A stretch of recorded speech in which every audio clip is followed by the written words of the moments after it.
And we are on chapter 7 in The Imitation of Christ, one of the two books that Vivekananda carried with him everywhere on his wanderings as a mendicant monk. And the other one was the Bhagavad Gita that he carried with him, which I really love how that speaks to his universality, that this unity of religions wasn't just a theory and just something to nod at, but it was actually, he used scriptures from different traditions for his own practice, for his own well-being. And I really love that. I think I've shared before, there's a verse in Hebrews in the New Testament that says all scripture is profitable for teaching and reproof, for training in righteousness. And, I grew up in a tradition that told me that meant the Bible. The problem with that is that when that book was written, there was no Bible. So I like to think that it really means all scripture, from all traditions, because it's true. I mean, you really can use the scriptures from every tradition to be inspired and to find a deeper meaning for yourself and to help you around corners that maybe some of the scriptures you're familiar with aren't as helpful with. So by all means, have your central practice, the religion that you're going forward in, and stick with that.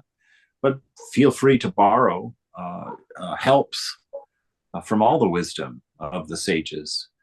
This is a singular religion that's growing and building each time the beloved comes to visit us and to give us a little bit more information and a little bit wider berth, a little bit deeper understanding, and dig in. And so this is why we're reading this book, and because of Vivekananda's liking it and him being one of our finest examples of men. So this chapter is on the love of Jesus. Yeah, on the love of Jesus above all things. All right. How blessed are those who know how good it is to love Jesus and to despise themselves for his sake. I love the way they talk about these things.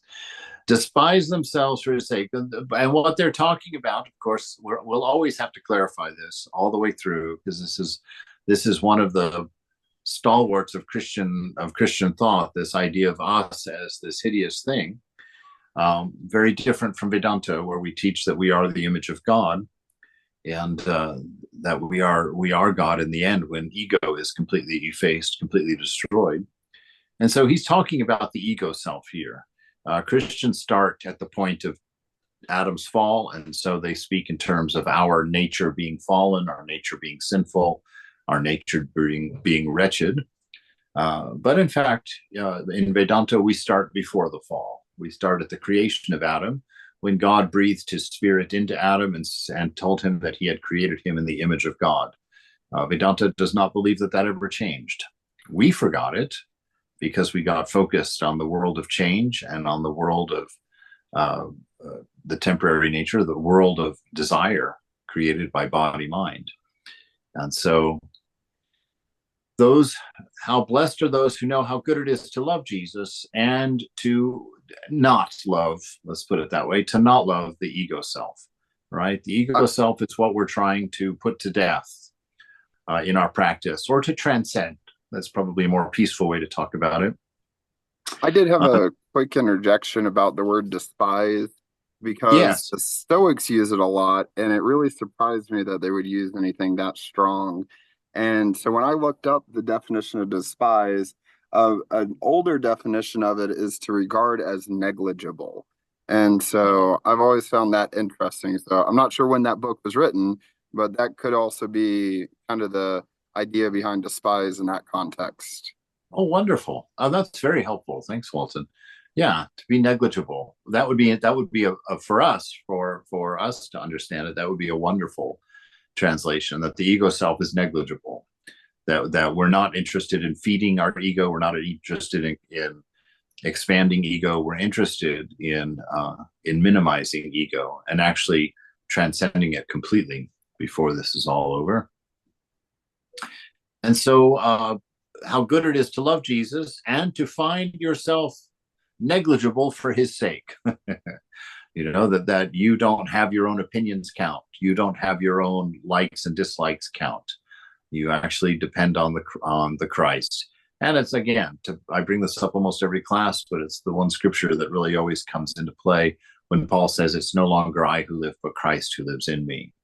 That's the end result of despising the ego self, is that you emulate your beloved, which is in fact your true nature.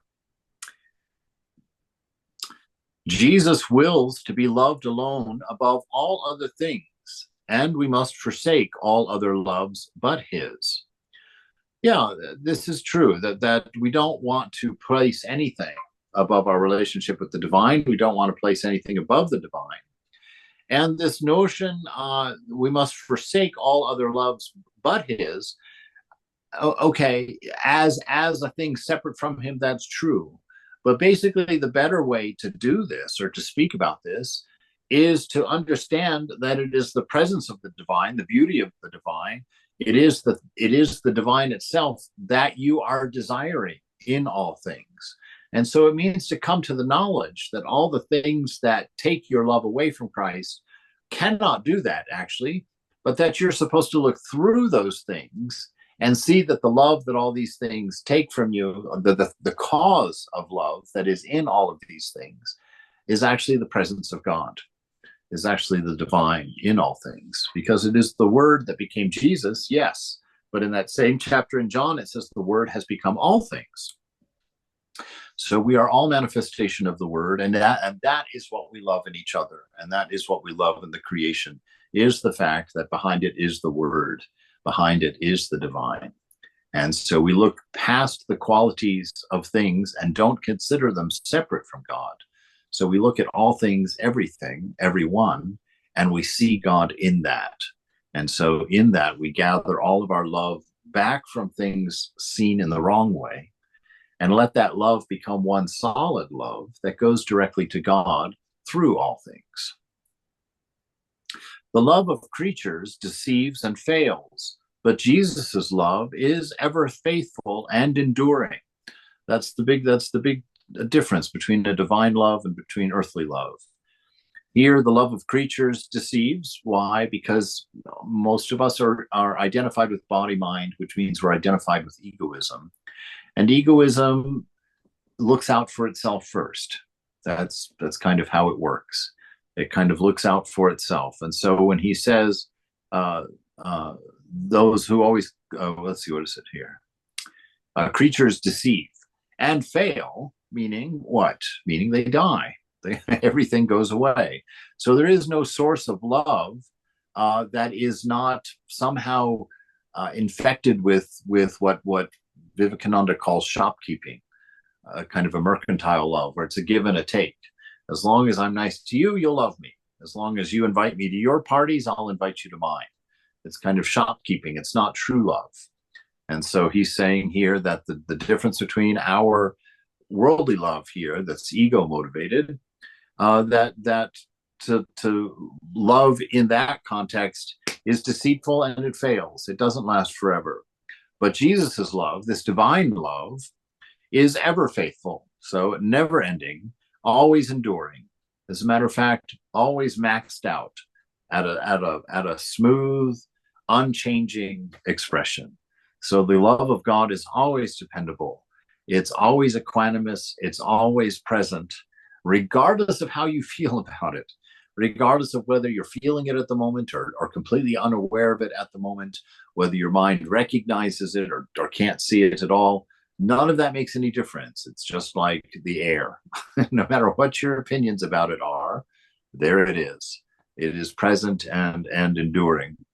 And so this is something that we build a life on. Actually, it is the rock that we build our life on, the unchanging love of God, the unchanging presence of the beloved, the unchanging qualities of love and wisdom from the divine.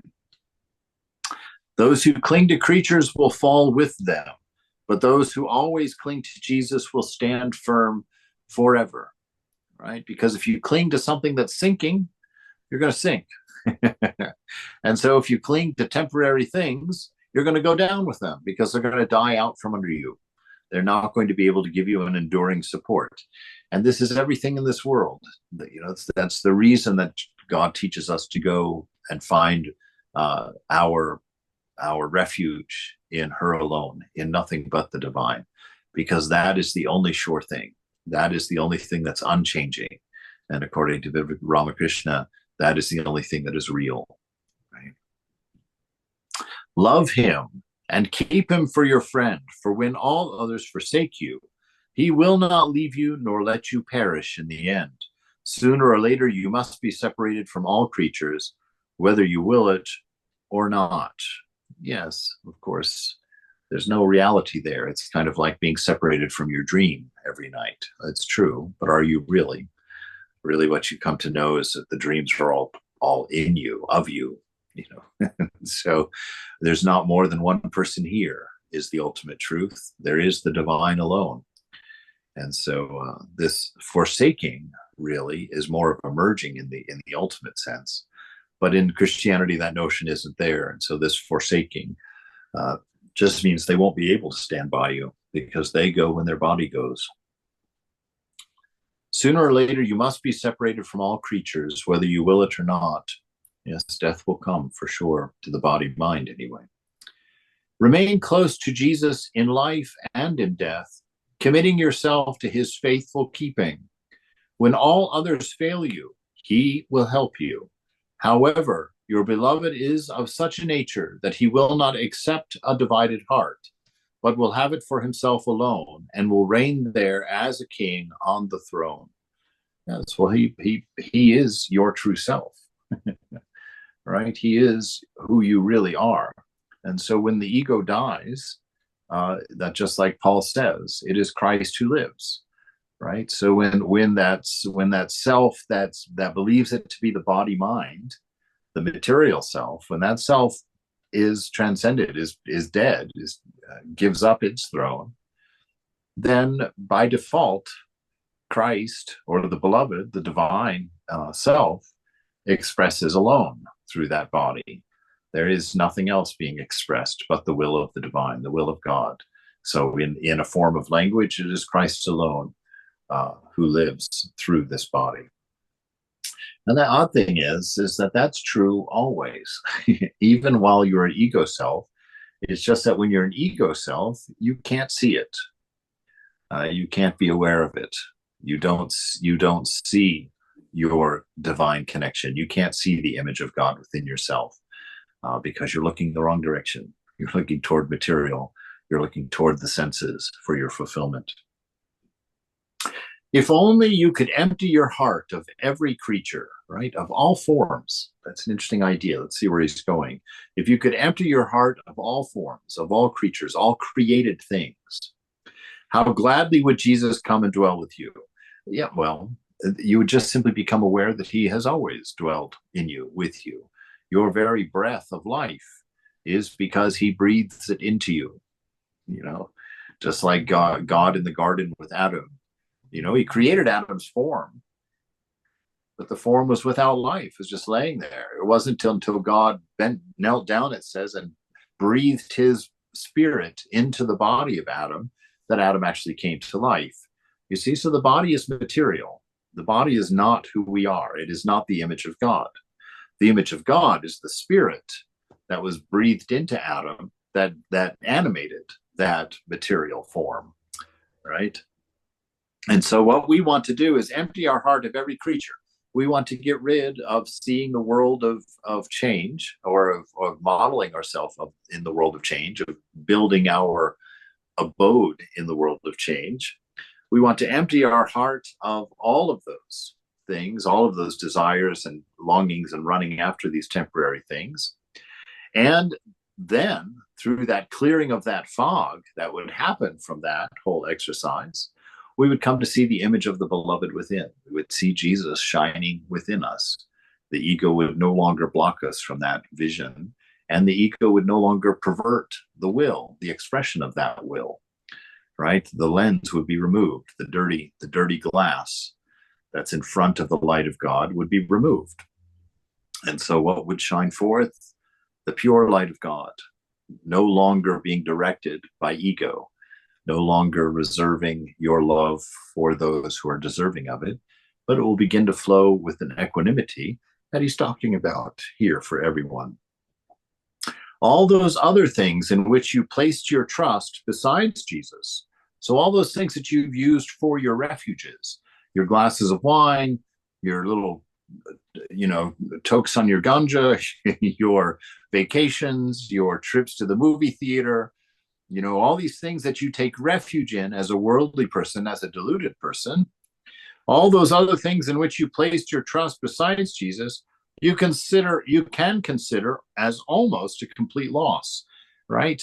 Why wouldn't you consider them a complete loss? Because they are the ones that deliver you to the feet of God. Right? It's that life and finding out what's there the hard way, that dumps your naked, worn out body at the feet of God, at the end of your journey of trying to do it yourself.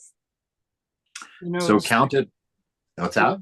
We're in the nitty process, even during that time period, whether we know it or not. It's just part of learning, not this. Yes, that's right. Because there is nothing but God. And so to live in God all the time, eventually you're going to know him. There's no way around it. There's just no way, because there is nothing else. There's nothing else to be known.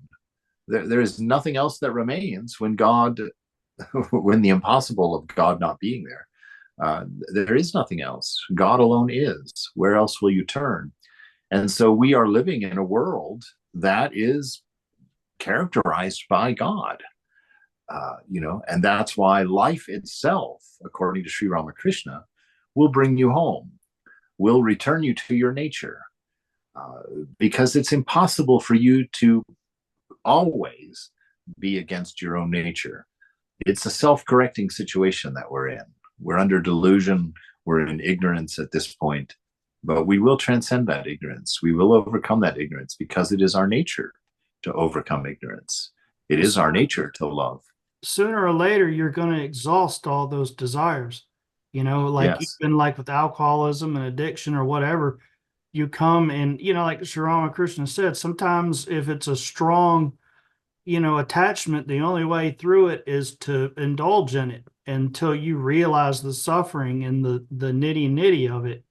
And so, I think even, people that are in what we call low states or fresh from the forest or whatever, they're in that nitty process. We all are all the time, whether we realize it yet or not. So yes. But sometimes, we're here to exhaust those desires until we don't have any more. Yeah. And the only thing that makes it go faster is, one, earnestness and sincerity, but two, how aware are you? Are you discerning? Are you watching your inner choices? Are you watching the actions of your mind? Are you paying attention to the fruits of your actions and the fruits of your thoughts? If you pay attention like that with an earnestness and sincerity, then your journey is much quicker. You'll find the reality much faster.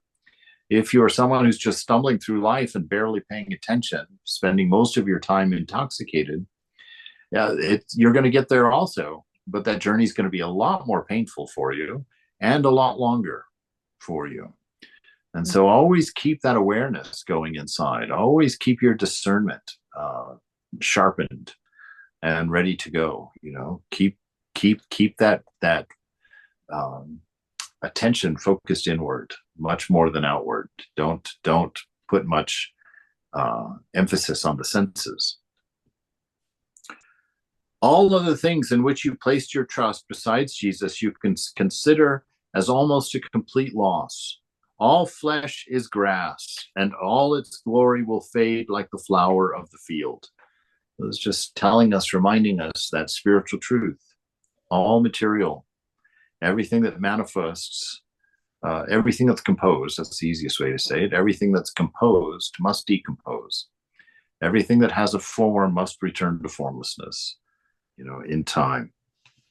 All flesh is grass, just meaning like the grass, temporary, seasonal, constantly changing. If you only observe outward appearances, you will soon be deceived. And if you seek consolation or benefit from others, more often than not, you will suffer loss. But if in all things you look to Jesus, you will most certainly find him.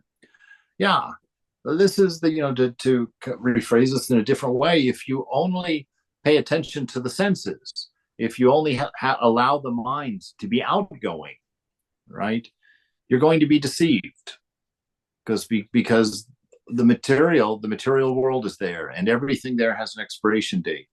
Everything is passing. Nothing is stable. Everything is constantly changing, right? But if you seek consolation in that, if you try and find your comfort in the world, your stability, your fulfillment, your definition of self, if you turn to the senses and the changing world for any of that, you're going to suffer loss. Not more often than not. You will always suffer loss, because all of those things dissolve right out from under you. But if in all those things you look to Jesus, and where is Jesus? Jesus is here in the shrine of the heart. He's your inner nature, right? That's why they always have pictures of him in the heart, If in all things you look to Jesus, you will most certainly find him. Yes, so that's why the sages are always telling us, turn your eyes away from the world, turn your eyes away from the things of the senses, the things of change, and look within. Find God deep within. Find that image of God, that divine principle which has created your manifestation of the divine. So turn inward, and there you will find the Christ, right? And then you surrender. You give up your ego self. You give up your ideas of desires. You give up your identity based on being a body and based on being a mind. And you come to realize your nature as spirit. And when that realization happens, that is the moment when Christ is living in you, living through you, and no longer you who are living. To seek yourself is to find yourself, but to your own destruction. If you do not seek your Lord, you do more harm to yourself than do all worldly temptations and all your enemies. Right? So to seek yourself, and again, he's talking about your ego self, right? So to seek the satisfaction of your ego self, to seek the fulfillment of your own desires, your own delusions, your own curiosities, your own likes and dislikes, that is destruction. That will not lead you to the image of the beloved. That will not take you home. Right? If you don't seek the Lord, if you don't seek the truth of what you are, if you don't follow the spirit inside, if you don't find that silent shrine in the heart, you do more harm to yourself than all the worldly temptations and all of your enemies, right? Because it's you yourself. You don't have many protections in there against your own sabotage, right? So this is why the golden rule always draws attention to love for yourself, right? You have to have that love within. You have to have that respect for the image of God that dwells in you, and allow it to manifest, to see the worthlessness of the ego's desires and the temporary nature of their fulfillment, and to let go, to surrender them, and then bow down at the feet of the Christ. Chapter 8 on the familiar friendship of Jesus.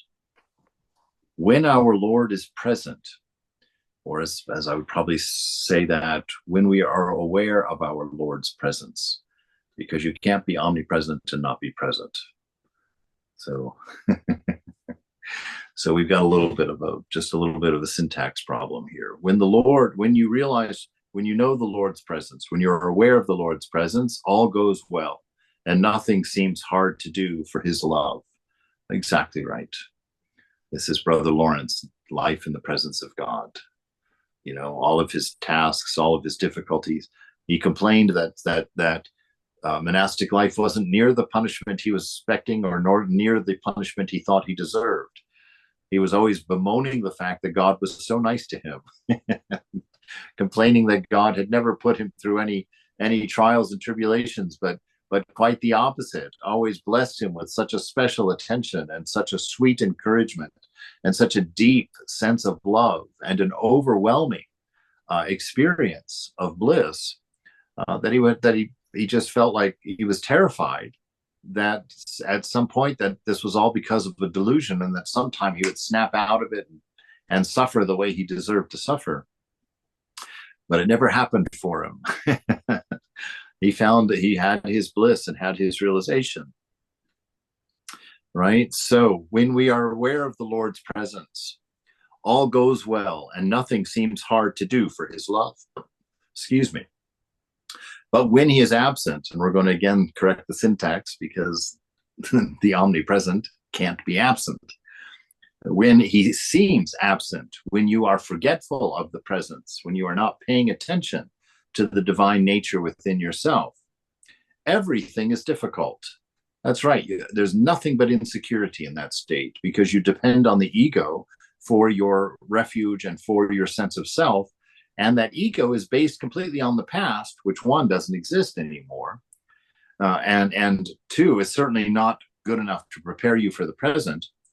But third, because of the non-existence of the past and because you're based your whole sense of self on that, there's a wobble shake going on within your pedestal, in your notion of self. So there's always, in an egoistic person, there's always insecurity. There's always fear behind that, because you could know at any moment anything holding you up can die, disappear, change, change its nature. Right? When Jesus does not speak to our soul, or more likely when we're not listening to Jesus speak, or when we're so engrossed with the noise of the changing world or the constant flow of thoughts in the changing mind, no other consolation suffices. You're not going to find fulfillment in anything else. You're an immortal being. You're in this forever. And if you're counting on things of this world for your fulfillment, for your happiness, your joy, bliss, whatever, they're not going to last long enough. You're going to keep getting hungry, and you're going to have to keep going out there to find more food. And you're going to get more and more in particular about what food you want. And it's going to cause you to suffer. But if he speaks only one word, we feel great inner joy. Yeah. Anytime we become even slightly aware, even if it's for a split second, Mother is able to slip a little, cookie through there that will feed your soul for weeks. Just, it's amazing how much Mother can reveal in the tiniest little sliver of your devotion, of you turning to her. So even one word, we feel that great inner joy. That one experience can last a lifetime, that one touch of the divine. Did not Mary Magdalene get up at once from where she sat weeping as soon as Martha told her, the teacher is here and asking for you? In John 11:28. Certainly she did. How happy the hour when Jesus calls us from our tears to spiritual joy. Indeed. Indeed. As soon as that cobra bites. What a wonderful. Swami, I got sidetracked and I didn't finish what I was going to say earlier, but it fits in with this. When I was going to tell you that, I'm in constant pain 24/7, but I don't suffer. And the only time I suffer from it is when the ego starts believing in a future and creating anxiety. But, we really suffer more from the fear of suffering than we really do from the suffering itself. And, and once you kind of use the mind and the body kind of as a laboratory to observe the suffering and the pain, and you can use it to, learn that you're not the body. Yeah. And there is a grace to the suffering. And once you see it as that, you don't suffer. You feel the pain, but you don't suffer, unless your mind gets away from you. Well, it's the attachment, right? If you think that the body is you, then you think the pain of the body is you. And if you think the pain is, then you can't escape. Start projecting a future where you fear that pain, and that causes the suffering. The second arrow really is the worst, worse than the first arrow. No, it's absolutely true. It's absolutely true. And so, it's such a common statement. I don't know where it originates, but certainly Swami Prabhupada said it at least once, that pain is inevitable, but suffering is optional. Yeah, I think it comes from the first and second arrow story from the Buddha, meaning, the first arrow is the actual physical or injury, but it's the second arrow is what we do to ourself, where the mind believes it's the body and the fear of the pain and starts projecting the future of suffering, and we fear that, and it gets away from us. We do more harm to ourselves. But yeah, I think that originates from the first and second arrow story of the Buddha. Yeah, yeah.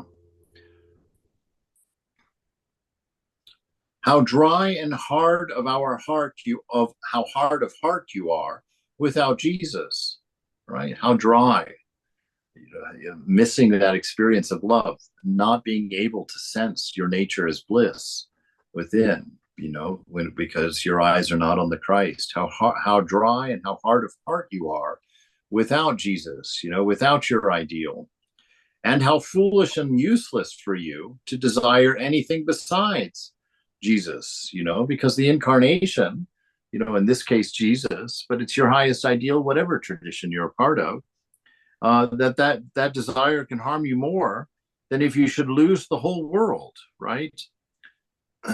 To desire anything besides your ideal, besides Jesus, that desire can harm you more than if you should lose the whole world, right? Because you will lose everything, right? Because everything disappears, everything becomes potting soil. So understand that, be discerning all the time, and know that love is the one thing that fulfills life. Love is the one thing that is fulfilling, that is satisfying. Love is the one thing that heals. Love is the one thing that transcends. Love is the one thing that goes beyond the grave. Everybody that has passed, whose body has dropped, there were still people left. Their love still remained.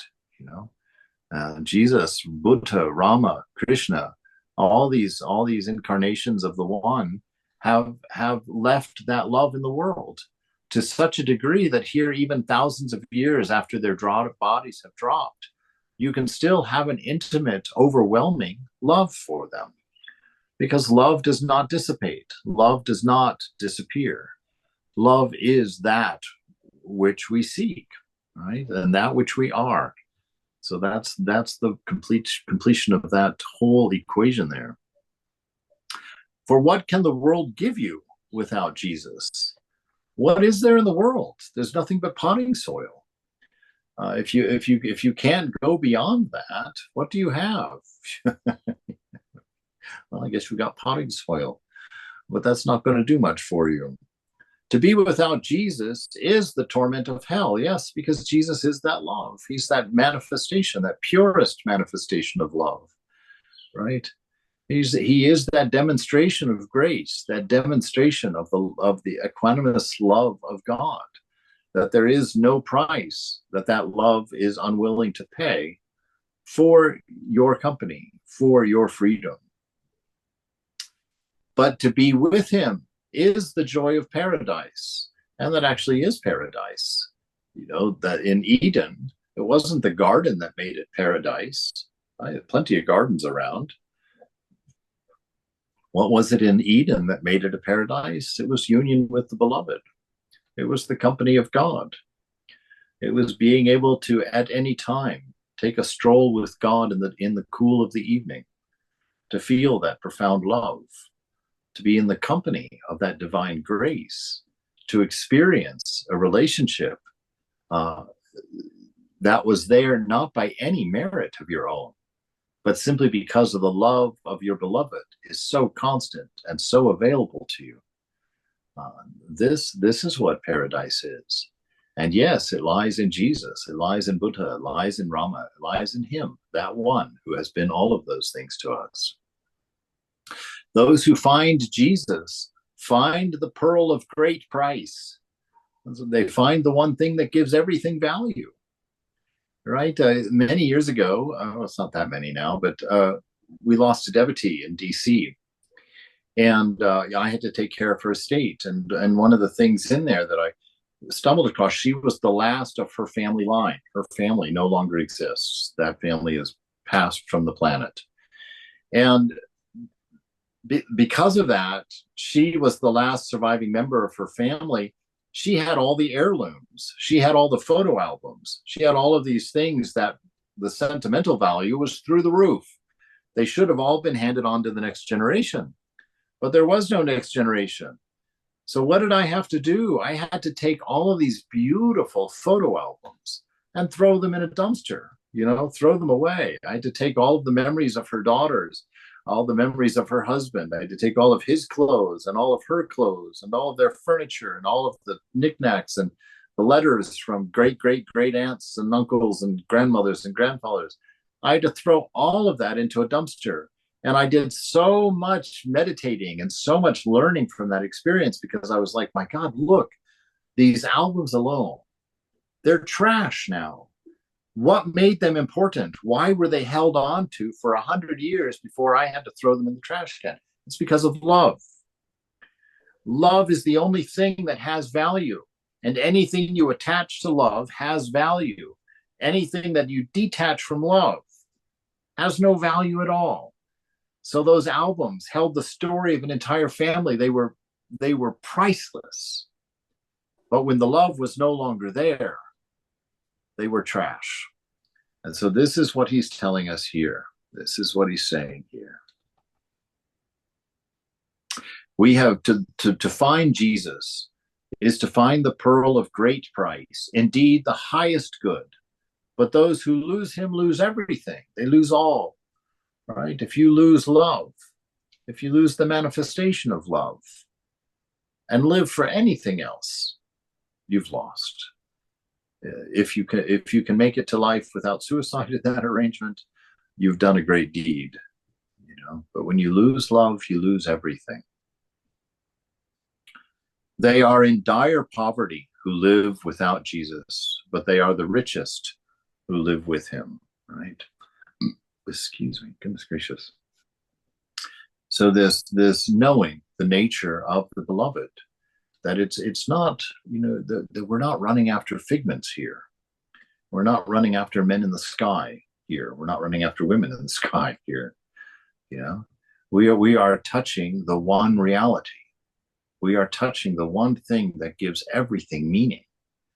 And that is the highest and purest love that can be conceived of by the mind, and then beyond what the mind can conceive of. And all of these things are apparent and evident to us, and all of them can be experienced internally.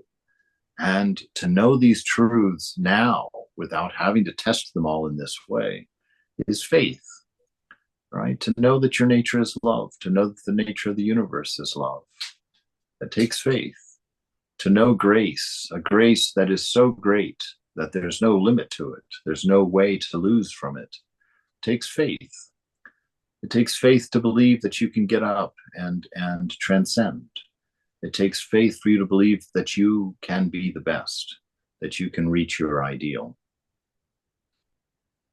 It is a great art to know how to talk with Jesus, and to know how to keep him with you is great wisdom. Be humble. Be peaceful, and Jesus will be with you. Be devout and quiet, and he will stay with you, right? And again, we're going to make that little bit of adjustment, because he's omniscient and omnipresent. He can't leave you.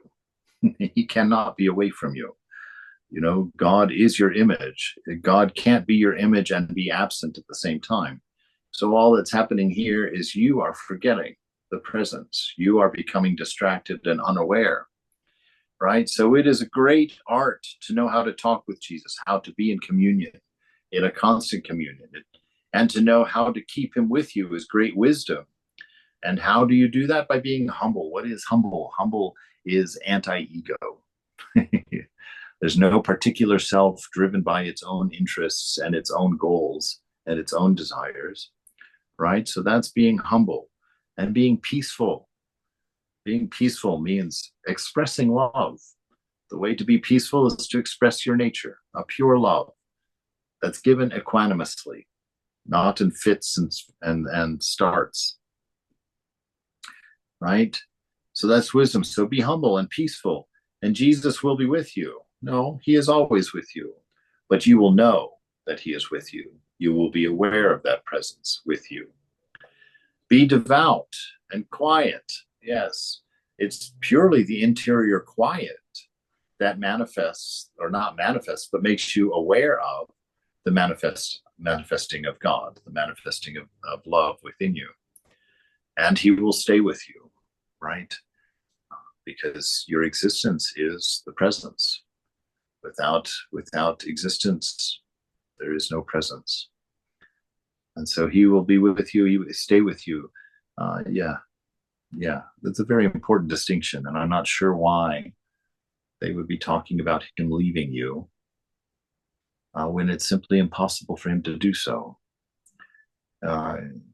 So we need to change the language there. It's when we forget him, when we don't recognize him, when we don't keep our eyes on him. And you can see that in when he resurrected. They all assumed that he wasn't with them. But there he was. But they believed he wasn't, that he had died, that he had left. And so even as he was standing there, they didn't recognize him because they refused to see that he lived, that he was not subject to death. And so you see that Jesus, that it's our own recognition that separates us, or lack of recognition that separates us from the Christ, not the absence of the Christ, right? As soon as you turn your back to outward things, that's what happens when you turn inward, right? You turn your back to outward things automatically. So you go inward. Why? To view the image of God that dwells in the heart, right? To go inward and find the nature of the self, the nature of your life. What is it in you?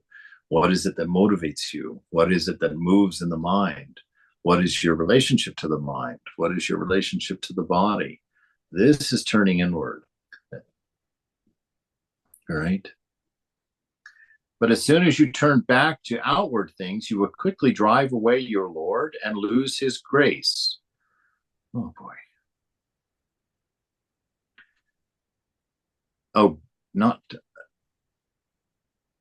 It's not turn your back. I see, I misread that. I thought turn your back to outward things. That was looking in, but he says as soon as you turn back to outward things, as soon as you take your eyes off of your inward self, the inward presence, the dwelling of the Spirit within. Sorry, that's a big mistake there. As soon as you turn back to outward things, you will quickly drive away your Lord and lose his grace. Okay. All right. Grace that can be lost is not grace, first of all. And second of all, this notion of driving your Lord away. Again, we've established you cannot exist outside of your Lord. You have no existence outside of that. So it's driving away your awareness. It's driving away your acceptance. It's driving away your relationship with. It's driving away your refuge in. If you choose not to do all of those things and you choose to go look for your refuges elsewhere, you don't do the practices to keep the presence of God alive and your awareness camped fully on it, then you lose Jesus, not because he's gone anywhere, but because you're not paying any attention. You're not listening, you're not hearing, you're not doing, you're not dancing. You've just gone on without him. You've ignored him. You're looking the other direction, right? So you will drive away your Lord. No, impossible. You'll drive yourself away from the Lord and lose his grace, lose sight of his grace, right? You may not accept his grace. If that, if you're not aware of the grace, if you haven't utilized the grace to know your value and to know your nature and to find that love within you, then you lose the comfort of that presence. Because you don't take advantage of it. You don't use it. You don't reach for him or it. And if you drive him from you, to whom then will you flee? To whom then will you look for a friend? How can you lead a good life without a friend? If Jesus is not your most dear friend, you will be sad. You will be forsaken. This is absolutely true. That's the nature of the world and the ego self. It's not dependable. It's not consistent. It's always changing, and it's always self-seeking. And so if that is how you fill your life, it's like in the world. My saddest realization of this was when I joined the monastery. I would throw dinner parties at my house that would have 30 or 40 people there. I thought I was very popular, and I thought I was very loved, and I thought I had a large circle of friends. I joined the monastery, which was only down the street from my house. I joined the monastery, and the only rule that Swami Prabhupada gave me was that I was not allowed to initiate contact outside the monastery. The people could call me, and I could return calls. People could come and visit me, but I could not make the first phone call, and I could not make an initiating visit to anyone outside the monastery. With just that rule, 2 weeks, and I never heard from any of those people again, with the exception of 2 people, my friend Bill and my friend Philip. Just my not initiating lost 38 of my 40 friends without any other effort necessary, without any other offense necessary. Just my not initiating shut down 38 of my 40 relationships, my 40 friendships. Right? So this is what he's talking about right here. If you don't befriend the one unchanging self within you, everyone else is going to forsake you. No one stands by, beyond their self-interest. And so just know it's the nature of the world. And you could get very bitter on that if that's all you had. But that's the whole message here. You do have something greater. And there is something within you that's reliable. And there is a presence in you that cannot and will not abandon you. And that as long as you pay attention and nurture and surrender to that self, there will be no end to your bliss. There will be no end to your freedom. How foolish, therefore, to put your trust or happiness in anything else, right? If if you see a twig going across the river and you see a log going across the river and you choose to walk on the twig, you're going to get wet, right? If you've got the teachings of the Christ, of the Buddha, of Rama, if you've got these teachings telling you how to get across this endless sea of samsara, and you choose to make your own boat, God be with you. But the point is, you didn't choose God being with you. So we'll see what happens. Hopefully we'll meet you on the other side. So how foolish, therefore, to put your trust or happiness in anything else. It would be better to have the whole world against you than to offend pure love, to offend God, to hurt Jesus. Of all who are dear to you, let Jesus be your most beloved, right? And it is an allowance, that's achieved through faith, because Jesus offers you a love, this avatar, when each time that he has come, that she has come, he has expressed such a deep and abiding love. We remember his name every time he's come. It's the name that has endured through the ages. And why do we remember that name? It's because of love alone. It's because he loved the people around him like nothing else, like no one else could. It was a love that was well, literally unforgettable, right? How is it that we remember those names above and beyond every other name in history? Quite phenomenal. Let Jesus be your best beloved, because his love is steady and true and unconditioned. All others must be loved for Jesus' sake, but Jesus for himself alone, right? It's the presence of God in all things that's verse from the Vedanta scriptures there. It is not for the sake of the husband that the wife loves her husband, but for the sake of the self, the sake of the soul, the sake of the presence, the image of God that is within them. And so this is how we learn that equanimous love, right? This is how we learn that, by understanding our own nature first. And what we understand of our nature, we will project or assume about the other people around us, right? Because we'll never know their mind. We'll never have access to their inner world. And so we will always project our inner world on others. So if we know ourselves to be pure love, if we know ourselves to be the manifestation of God, if we know our inner self to be the image of God, right? That is how we love others. And that's how we remove our conditions also, is by knowing that that self exists in everybody. And by loving that self in ourselves, we automatically love it in everyone.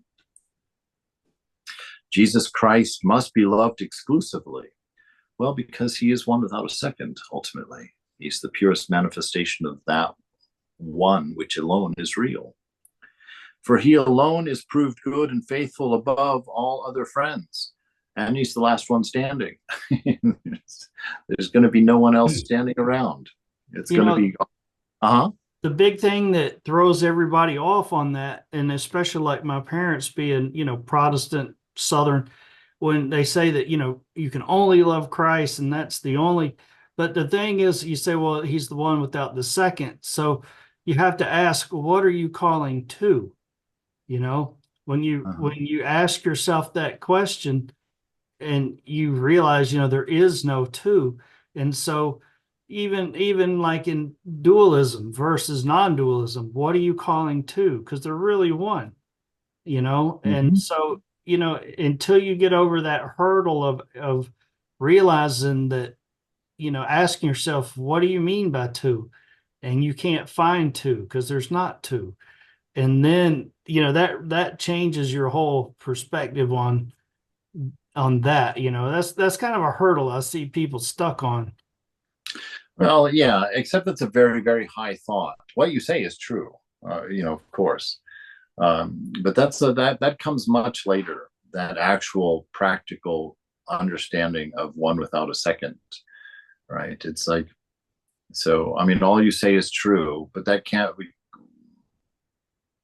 yeah. But to know that, or to see that, or even to have an earnest idea of that, is quite an advanced state of being in there, right? But this notion that he must be loved exclusively, it's the same thing when Thakur says, that when you love God with love of a man for his chaste wife, of a rich man for his money, of a child for its mother, when you love God with the combined love of all those things, then you will realize him. So does that mean that you have to like actively not love your child, not love a child, not love this, not love that, because I only love God? Of course not, because that's impossible. It can't happen that way. What it means is look at your child whom you love and understand that it is God that you love through that child. Look at your beautiful wife and know that it's not your beautiful wife that you love, but it's the presence of the beauty of the divine within her that you love. People who are loving and kind and humble are easy to love. Why? Because the love that they represent is easier to see, right? But it's the same for all of us. And so he's not saying you have to withdraw your love from all these things. What he's saying is that you have to understand that all the love that you have for all of these disparate things is a love that belongs to God, because it is God that you are loving in all of these things. It's always the name of the love that you're feeling, like we were talking about earlier, that is the divine. That's the divine of your own self being reflected back to you. That is true.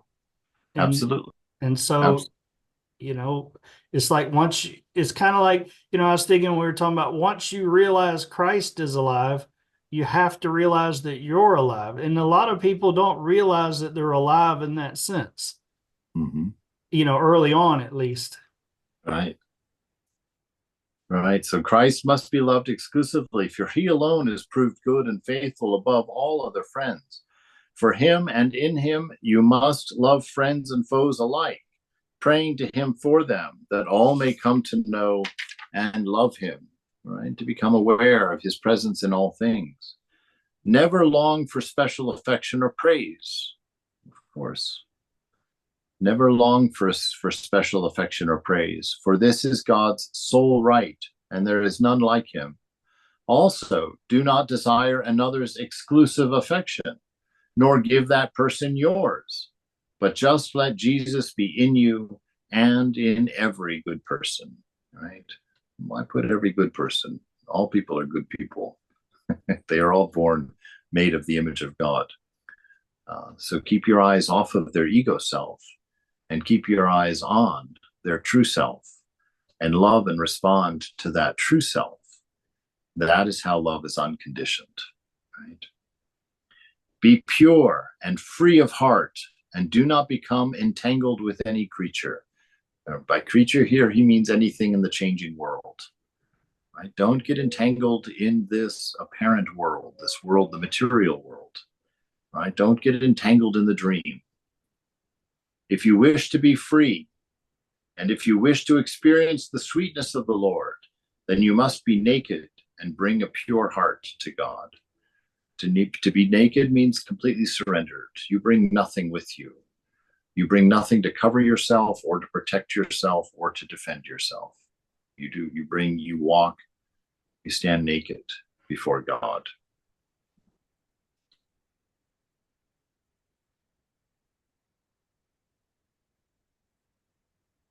Be pure and free of heart, and do not become entangled with any creature.